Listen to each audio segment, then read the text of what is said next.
I'm in Vienna, at the very center of Europe. When I flew here on Air China, everyone wore masks for the 10-hour flight. But when we arrived, no locals wore them. So different from China. In fact, there is a law here and in some other EU countries that forbids face coverings.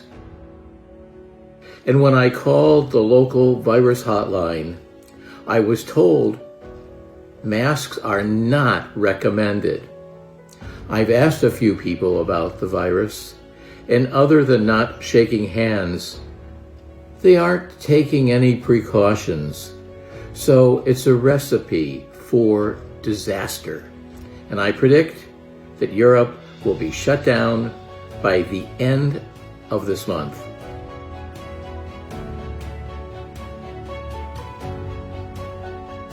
As of March 11th, 2/3 of the U.S. states are now affected with over 1,000 cases.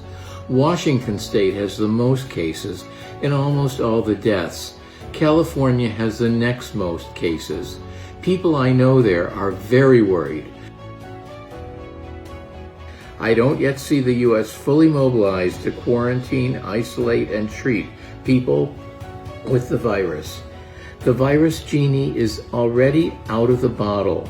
In fact, U.S. officials don't even have enough test kits that work, to know who's infected and who isn't. They certainly don't have the capability to build a 1,000-bed hospital in 2 weeks like China has.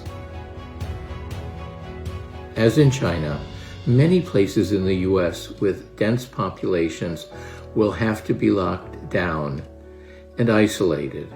Events and classes will have to migrate online. Restaurants will have to be closed. And the government will also have to assist those businesses on life support, big, medium, and small, lest the economy, both the U.S. and the world's, be severely damaged in the long term. I can't see any serious efforts being made where the U.S. could avoid serious consequences of the coronavirus outbreak, now a pandemic. Efforts are still half-hearted at best.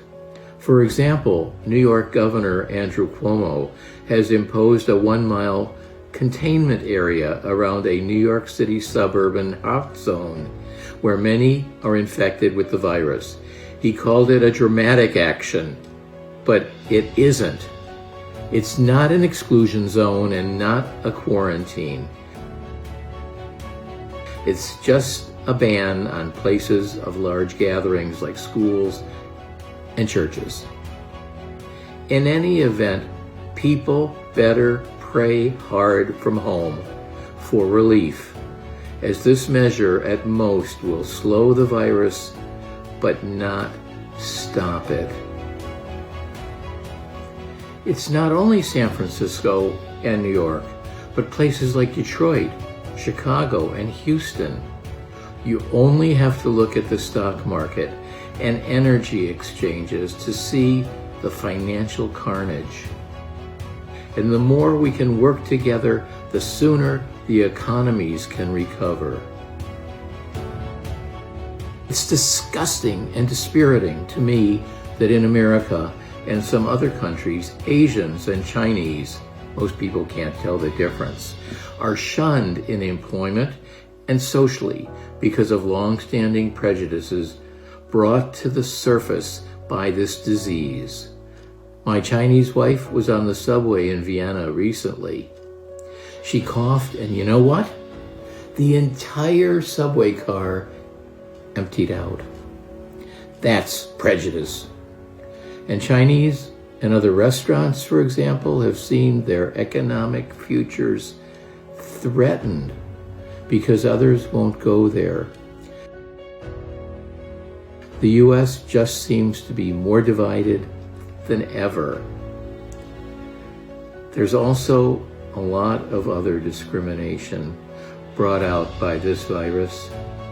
T-shirts emblazoned with "Coronavirus, Made in China. Chinese flags defiled with the virus taking the place of the stars. U.S. Secretary of State Mike Pompeo repeatedly calling the disease the Wuhan virus. These are all signs of bigotry and hatred. In China, I know it's been popular to say, learn from Lei Feng.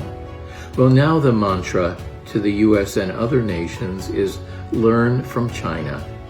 No country other than China has had the experience of not only fighting the virus on such a massive scale, but of subduing it.